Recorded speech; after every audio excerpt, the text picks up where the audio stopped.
আজকের খুতবা কোরআনে বারবার উল্লেখ করা হয়েছে এমন বিশেষ একজনের জন্য নিবেদিত, আর তিনি হলেন মরিয়ম সালামুন আলাইহা। আমি তার জীবনের কিছু বিষয় নিয়ে আলোকপাত করতে চাই যা আল্লাহ আযজা ওয়া জাল্লা কোরআনে তুলে ধরেছেন। আজকের এই আলোচনাটি এই সপ্তাহে একজনের প্রশ্ন দ্বারা অনুপ্রাণিত। একজন আমার কাছে এসে বলল, বাল্যকাল থেকে আল্লাহ আযজা ওয়া জাল্লার সাথে তার গভীর সম্পর্ক ছিল। খুব অল্প বয়স থেকে সে আল্লাহর নিকট দোয়া করত, এমনকি কিশোরী বয়সেও তাহাজ্জুদ পড়তো, এমনকি কিশোরী বয়সেও যখনই সে আল্লাহর নিকট কিছু চাইতো আল্লাহ তাকে তা দিত। এই ব্যক্তির আসলে খুব কঠিন এক জীবন ছিল। অল্প বয়সে বাবাকে হারান, কোনো ভাই নেই, এবং খুবই একাকিত্বের জীবন কাটিয়েছেন এবং সিদ্ধান্ত নিয়েছেন সত্যিকার অর্থে আল্লাহর উপর তাওয়াক্কুল করে থাকবেন। যখন সে এভাবে বড় হতে শুরু করলো, সে দেখতে লাগলো যখনই সে আল্লাহর কাছে কিছু চাইতো আল্লাহ অলৌকিকভাবে তার সকল প্রার্থনার জবাব দিত। যখনই সে আল্লাহর কাছে কিছু চাইতো আল্লাহ কখনো তার দুয়ার জবাব না দিয়ে থাকেননি। এভাবে সে আল্লাহর উপর নির্ভরতা এবং নৈকট্য বাড়িয়ে তোলে। যখনই তার কিছু দরকার হতো সে 2 রাকাত নামাজ পড়ে আল্লাহর কাছে তা চাইতো। তো তার আসলে এই আল্লাহর সাথে খুব সুন্দর একটা কানেকশন ছিল। তাহলে এখানে প্রশ্ন কোথায়? প্রশ্ন আসে এই ব্যাপারটা থেকে যে সম্প্রতি তার জীবনে সে অপ্রত্যাশিত কিছু কঠিন সমস্যার মুখোমুখি হয়। তাই সে আল্লাহর প্রতি ইবাদতের পরিমাণ আরো বাড়িয়ে দেওয়ার সিদ্ধান্ত নিল, দুয়ার পরিমাণও বাড়িয়ে দিল, কারণ তার সমস্যা বৃদ্ধি পেয়েছে। সে ভাবলো সমস্যা যেহেতু বেড়েছে তাই আল্লাহর কাছে সমাধানের জন্য দুয়ার পরিমাণও বাড়াতে হবে। তাই সে এমনটা করলো। সে এত বেশি নামাজ পড়লো, এত বেশি পরিমাণে রোজা রাখলো যে জীবনে কখনো এত রোজা রাখেনি। আল্লাহর কাছে কাকুতি মিনতি করতো, কান্নাকাটি করতো, যেভাবে সে পূর্বে কখনো করেনি। কিন্তু সমস্যা আরো খারাপ হতে থাকলো, পরিস্থিতির কোনো উন্নতি হচ্ছে না। তখন সে মনে মনে ভাবতে লাগলো, মনে হয় আল্লাহ আমার উপর খুশি নয়, কারণ আগে আমি দোয়া করতাম আর সব দোয়ার উত্তর পেতাম। আমার আগে তো এই সমস্যা ছিল না। যখনই আমার কিছু দরকার হতো আল্লাহর দিকে ফিরতাম আর আল্লাহ আমার সমস্যার সমাধান করে দিতেন। কিন্তু এখন আমি দোয়ার পর দোয়া করেই যাচ্ছি, আল্লাহর কাছে ভিক্ষা চেয়েই যাচ্ছি, আমার সমস্যার কোনো সমাধান হচ্ছে না, শুধু আরো খারাপ হচ্ছে। এর কারণ কি হতে পারে? তার মাথায় এই ধারণা ঘুরতে থাকলো, নিশ্চয়ই আমি ভুল কিছু করেছি। আল্লাহ আর আমার দোয়ার জবাব দিচ্ছেন না, কারণ কোনো কারণে আমি অযোগ্য হয়ে পড়েছি। আল্লাহর ভালো মানুষের তালিকায় আমি আর নেই। আমি এই খুতবা দেওয়ার সিদ্ধান্ত নিয়েছি কারণ সমাজে এই ধরনের চিন্তা খুবই কমন, যা একজন মানুষের মাথা নষ্ট করে দিতে পারে। আমরা দোয়া করি আর আমরা আশা করতে থাকি আল্লাহ আযজা ওয়া জাল্লা আমাদের একটা উত্তর দিবেন, আল্লাহ আমাদের সমস্যা সমাধান করে দিবেন। মূলত 2 ধরনের দোয়া আছে আমাদের অধিকাংশের জন্য। আমি এমন দোয়া সম্পর্কে কথা বলছি যা আমরা নিজেদের জন্য করি। এক প্রকার দোয়া হলো আমরা আমাদের বর্তমান সমস্যা সমাধানের জন্য দোয়া করি। আমাদের সমস্যা আছে, কিছু পরিস্থিতিতে আটকা পড়ে গেছি, আমরা চাই আল্লাহ আমাদের আরো খারাপ কোনো সমস্যায় পড়ে যাওয়া থেকে রক্ষা করুন, আমাদের ভালো যা আছে তা যেন তিনি রক্ষা করেন, ইত্যাদি। আর অবশ্যই আমরা আমাদের ভবিষ্যতের জন্য দোয়া করি, আমরা নিজেদের জন্য দোয়া করি, সন্তানদের জন্য দোয়া করি, এখন সবকিছু ভালো আছে, ইয়া আল্লাহ এভাবেই যেন থাকে। এই ধরনের দোয়াগুলো আমরা নিজেদের জন্য করে থাকি। যে বিষয়টির উপর আজ গুরুত্বারোপ করতে চাই, আগের একটি খুতবায় এটা নিয়ে আমি কথা বলেছিলাম, কিন্তু আজকের খুতবাটি কিছুটা ব্যতিক্রম। এই জন্যই আমি মরিয়ম সালামুন আলাইহাকে বাছাই করেছি।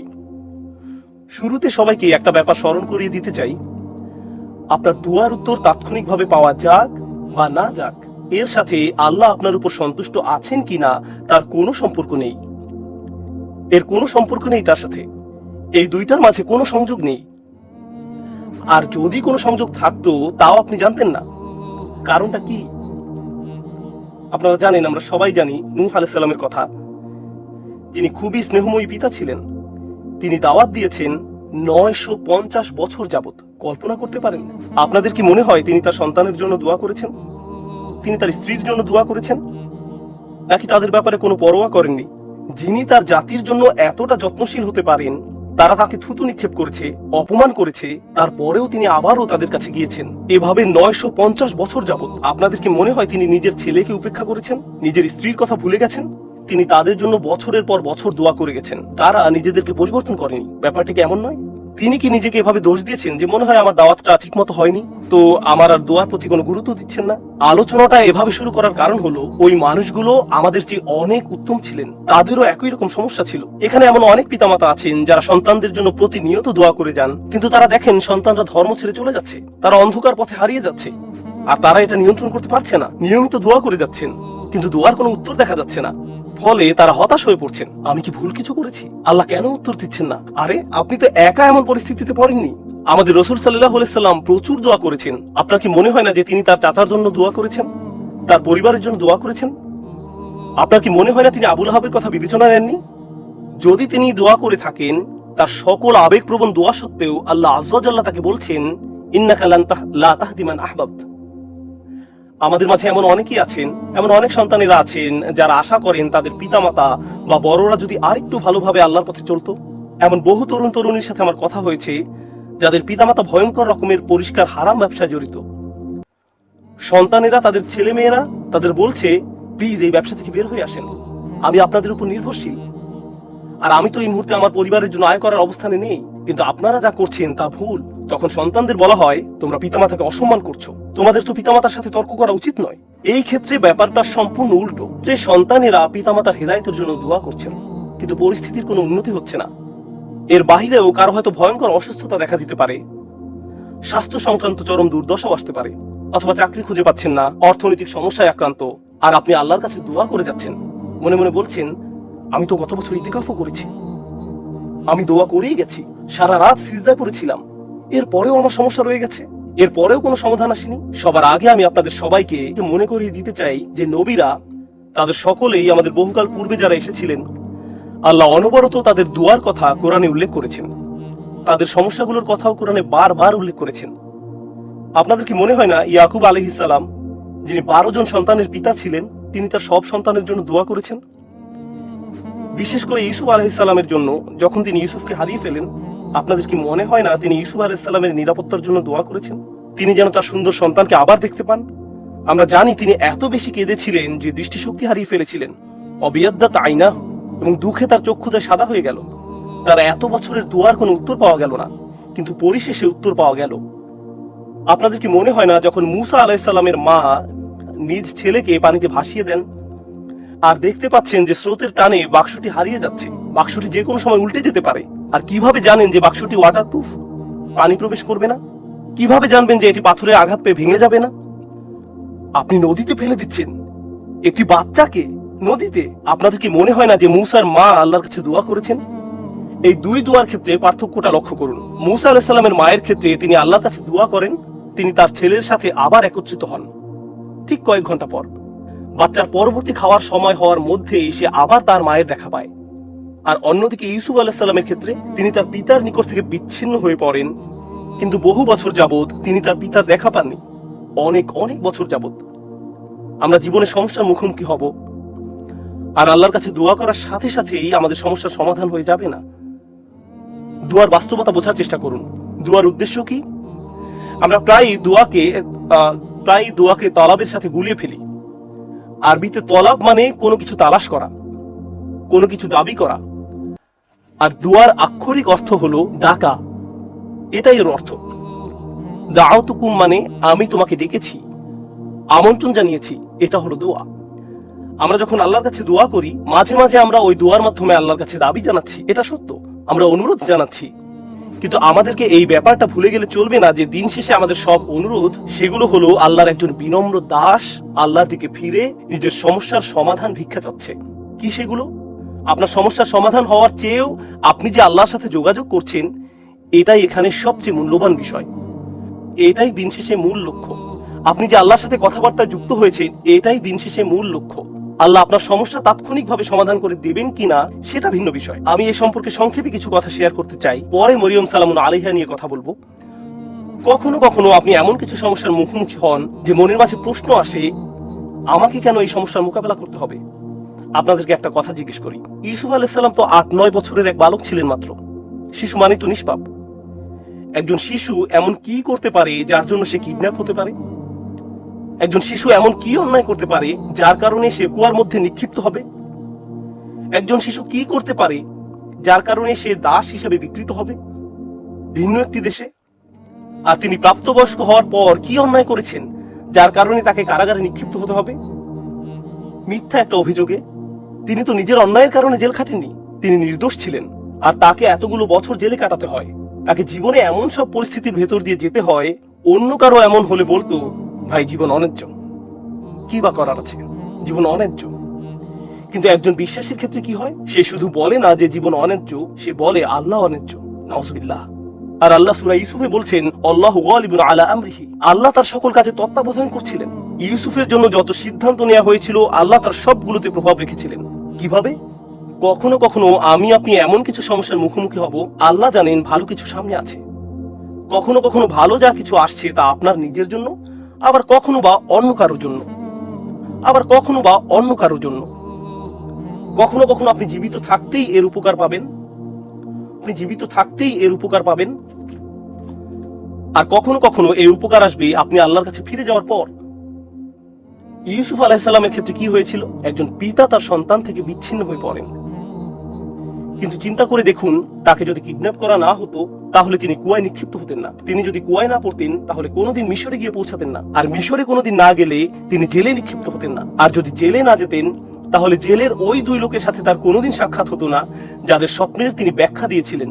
ওই দুই ব্যক্তির সাথে যদি তার কোনোদিন দেখা না হতো, তাদের একজন বেঁচে যায় এবং রাজার খেদমতে নিয়োজিত হয়। আর যখন রাজা একটি স্বপ্ন দেখলেন, ওই ব্যক্তি তাহলে কোনোদিন বলতেন না যে হ্যাঁ, আমি এক লোকের কথা জানি যে আপনার স্বপ্নের ব্যাখ্যায় সাহায্য করতে পারবে। স্বপ্নটা কি ছিল? দেশে 7 বছর হবে প্রাচুর্যের, আর পরবর্তী 7 বছর দেশে কোনো ফসল ফলবে না, কোনো উৎপাদন হবে না, মানুষ দুর্ভিক্ষে মারা যাবে। যদি ইউসুফ জেলে না যেতেন আলাইহিস সালাম এবং তাকে মুক্তি দেওয়া না হতো ওই স্বপ্নের ব্যাখ্যা করার জন্য সেই সময়, তাহলে দেশ অর্থনৈতিক, ফাইন্যান্সিয়াল এবং সামাজিক এক দুর্যোগে পতিত হতো। লক্ষ লক্ষ শিশু দুর্ভিক্ষে মারা যেত। একজন শিশু কষ্ট স্বীকার করলো কয়েক বছরের জন্য। এক শিশুর কষ্ট স্বীকারের ফলে আল্লাহর পরিকল্পনা ছিল অগণিত পরিবারকে অনাহারে সন্তান হারানোর বেদনা থেকে রক্ষা করবেন। এই পরিকল্পনার কারণে ইউসুফ আলাইহিস সালাম জেল থেকে ফিরে এসে স্বপ্নের ব্যাখ্যা করলেন এবং অর্থ মন্ত্রণালয়ের দায়িত্ব নিলেন। আমার এক বন্ধুর নাম হয়তো আপনারা শুনে থাকবেন, তার নাম রবার্ট ডেভিলা। আমি ওই বোনকে তার সম্পর্কে জিজ্ঞেস করেছিলাম, সে বলল সে তার কথা শুনেছে। সে তার শরীরের কোনো অংশ নাড়াতে পারে না, শুধু মুখমণ্ডল ছাড়া। সে কি এমন অন্যায় করেছে যার কারণে এমন পরিস্থিতি? কিছুই না। কিন্তু কত মানুষ ইসলাম গ্রহণ করেছে তার এই অক্ষমতার দরুন। কত শত মানুষ এই ঘটনার কথা শুনে আল্লাহর পথে ফিরে এসেছে। কত শত মানুষ আল্লাহর প্রতি অকৃতজ্ঞ ছিল, যদিও তারা মুসলিম ছিল, কিন্তু নামে মাত্র মুসলিম ছিল, এবং সিদ্ধান্ত নিল যে আল্লাহর কাছে আত্মসমর্পণ করবে। কারণ ওই মানুষটি একটি বিছানায় শুয়ে আছে, তার কষ্ট, দুর্ভোগ লক্ষ লক্ষ মানুষের জন্য হেদায়েতের কারণে পরিণত হলো। বুঝতে পারছেন? কখনো কখনো আমি আপনি কষ্টকর অবস্থায় পতিত হই, যা আসলে খুবই সামান্য, এমন অসংখ্য কল্যাণ আর এমন অসংখ্য উপকারের জন্য, যা হয় এখন আমার কাছে আসবে, নতুবা আল্লাহর কাছে ফেরত যাওয়ার পর আমি এর উপকার ভোগ করব। সুতরাং আমাদের দোয়া কোনো কিছু অর্ডার করার মতো নয়। যখন ওই বোন আমাকে তার সমস্যার কথা বলছিল, সাথে সাথে আমার মরিয়ম সালামুন আলাইহার কথা মনে পড়লো। কারণ মরিয়ম সালামুন আলাইহার ক্ষেত্রে এমনকি ছোট বয়সেও তার জন্ম আশ্চর্যজনক। তার জন্মের কথা কোরআনে উল্লেখ করা হয়েছে। খুব বেশি সংখ্যক মানুষের জন্মের কথা কোরআনে উল্লেখ করা হয়নি। মা একটি ছেলে সন্তান আশা করেছিলেন, কিন্তু তার একটি মেয়ের জন্ম হলো। আর আল্লাহ বলেন, ওয়ালাইসা যাকারু কাল উনসা, যার অনেকগুলো গভীর অর্থ রয়েছে। আমি এখন শুধু একটি অর্থ হাইলাইট করছি। এই মেয়েটি অন্য কোনো ছেলের মতো নয়, এই মেয়েটি স্পেশাল। প্রসঙ্গত, দয়া করে এই কথাগুলো মনে রাখবেন। পরের বার আপনাদের কেউ যদি সন্তান সম্ভব হয়ে থাকেন, আপনি আশা করছেন, আপনার মা আশা করছে, আপনার চাচাতো খালাতো ভাই বোনেরা আশা করছে একটি ছেলে শিশুর জন্ম হবে, কিন্তু একটি মেয়ের জন্ম হলো, তখন মনে রাখবেন আল্লাহ মরিয়ম সালামুন আলাইহার জন্মের মতো কারো জন্মের কথা এভাবে হাইলাইট করেননি। মেয়ে সন্তান পাওয়া সম্মানের, মেয়ে সন্তান পাওয়া আল্লাহর একটি উপহার। মেয়ের জন্ম হলে অসন্তুষ্ট হওয়া আসলে মুশরিকদের বৈশিষ্ট্য। আল্লাহ মুশরিকদের সম্পর্কে বলেন, তাদের কাউকে যখন কন্যা সন্তানের সুসংবাদ দেওয়া হয় তখন তার মুখ কালো হয়ে যায়, সে অন্তর্জালায় পুড়তে থাকে। মেয়ে সন্তান পাওয়া আল্লাহর পক্ষ থেকে আশীর্বাদ এবং সম্মান। মেয়ের জন্ম হলে যদি অসন্তুষ্ট হয়ে পড়েন, তাহলে আপনি শুধু আল্লাহর উপহারেরই অসম্মান করছেন না, আপনি কোরআনের আয়াতকেও অসম্মান করছেন। এই কথাগুলো মনে রাখবেন। এই শিশুর জন্ম হলো, তাকে আসলে বিশেষ একটি জায়গা দেওয়া হলো। তখনকার সময়ের কেন্দ্রীয় মসজিদে জাকারিয়া আলাইহিস সালাম তার দেখাশোনা করতেন।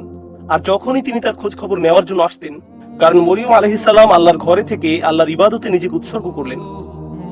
কুল্লামা দাখালা আলাইহা জাকারিয়াল মিহরাব ওয়াজাদা ইনদাহা রিজকান, যখনই জাকারিয়া মেহরাবের মধ্যে তার কাছে আসতেন, কিছু খাবার দেখতে পেতেন।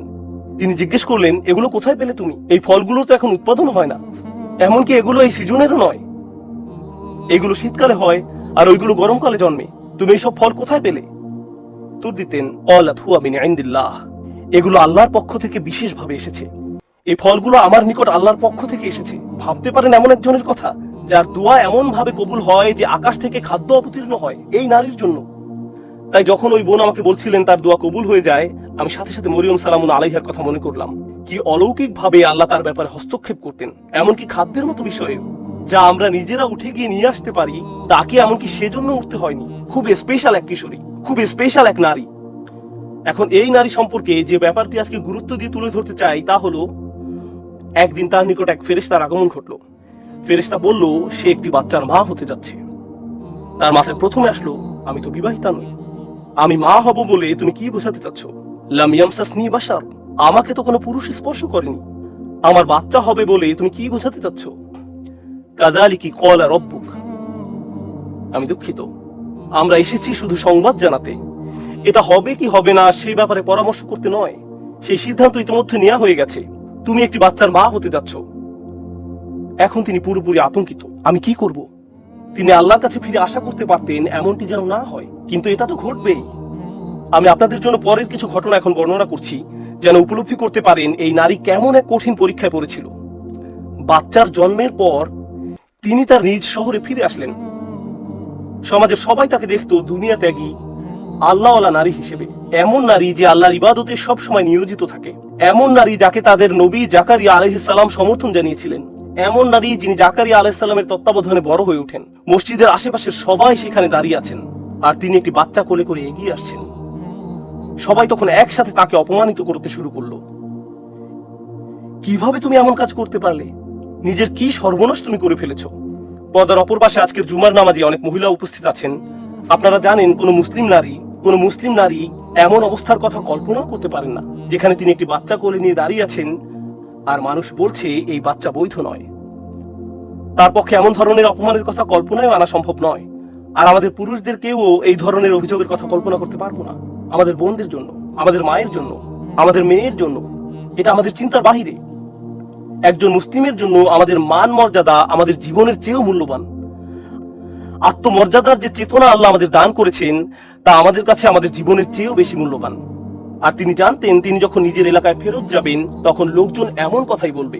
তার পেছনে বলা বলি করলে এক কথা, কিন্তু তারা লোক সম্মুখে তার মুখের উপর বলছে, একেবারে সরাসরি তাকে বলছে তিনি কিভাবে এই সমস্যার মোকাবেলা করলেন। কারণ যত দুয়াই তিনি করেন না কেন, আল্লাহর সিদ্ধান্তে কোনো পরিবর্তন হবে না। আল্লাহ সিদ্ধান্ত নিয়েছেন তাকে এই পরীক্ষার সম্মুখীন হতে হবে, তাকে সমাজের সামনে এভাবে দাঁড়াতে হবে। তখন তিনি কি করলেন? যখন প্রসব বেদনা শুরু হলো তিনি বলে উঠলেন, ইয়া লাইতানি মিততু ক্বাবলা হাযা, তিনি বলে উঠলেন, হায় আমি যদি কোন রূপে এর পূর্বে মরে যেতাম। আশা করছি সন্তান প্রসবকালে মারা যাব, কারণ সামনে যে অপমান সইতে হবে তার থেকে মৃত্যুর মাধ্যমে সহজে অব্যাহতি পাওয়া যাবে। কুরআনের অন্য কোথাও কারো মৃত্যু কামনা করার কথা উল্লেখ নেই, শুধু এই জায়গায়। একবার চিন্তা করে দেখুন কেন তিনি মৃত্যু কামনা করছেন। আল্লাহ আযজা ওয়া জাল্লা স্বীকার করছেন যে কখনো কখনো মানুষ এমন কঠিন মানসিক আঘাতে জর্জরিত হবে যে মৃত্যু কামনা করে বসবে।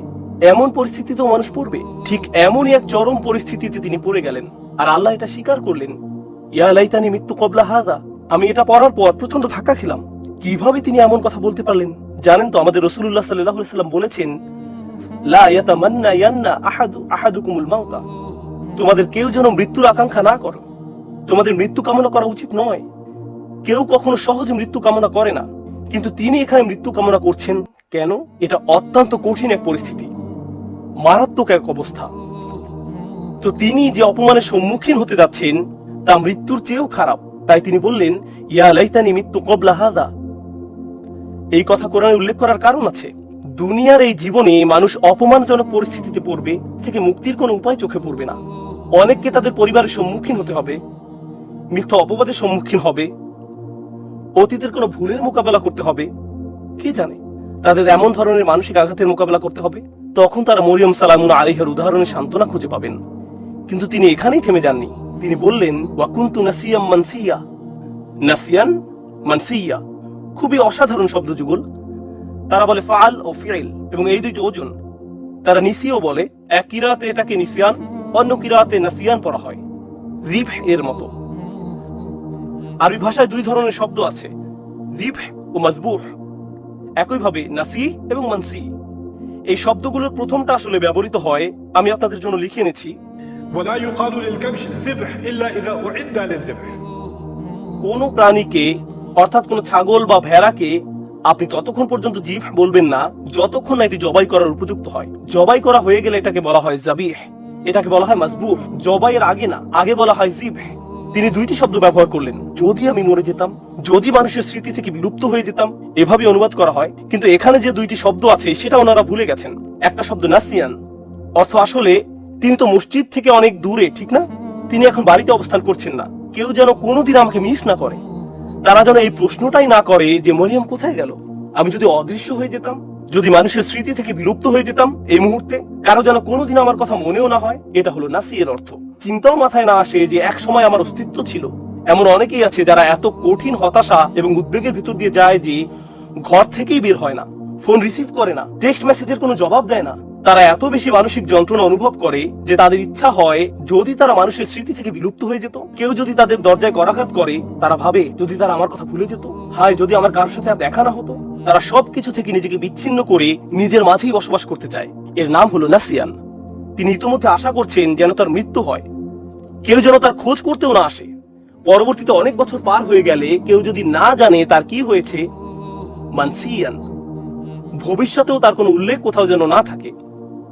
আমি আশা করছি কেউ যেন এই মুহূর্তে আমার কথা মনে না করে, এবং আমি ভবিষ্যতেও যেন সবার স্মৃতি থেকে সম্পূর্ণ অদৃশ্য হয়ে যাই। আমি এই মহান নারীর পরীক্ষার উপর গুরুত্ব আরোপ করতে চেয়েছি, কারণ ইনি এমন একজন নারী যার দোয়া সাথে সাথেই কবুল হয়ে যেত।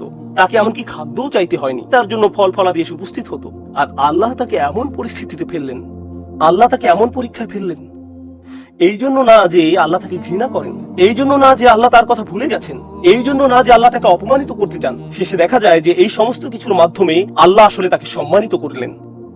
আল্লাহ তাকে সম্মানিত করতে চান। কোন অপমানের ভয় তিনি করছিলেন? তার অপমানের ভয় ছিল মানুষ বলবে তুমি বিয়ে ছাড়াই এই সন্তানের মা হয়েছ, তোমার এটা হারাম ছেলে। মানুষ এটাই বলবে। আর জানেন তো বাচ্চার নাম কি ছিল? তার নাম ছিল ঈসা। কোরআনে কোন নবীর নামের সাথে তার পিতা বা মাতার নাম উল্লেখ করা হয়নি। শুধু ঈসা আলাইহিস সালাম, ঈসা ইবনে মারইয়াম বারবার উল্লেখ করা হয়েছে। ঈসা মরিয়মের ছেলে। কোরআনে কোথাও কি আছে মুহাম্মদ আব্দুল্লাহর ছেলে?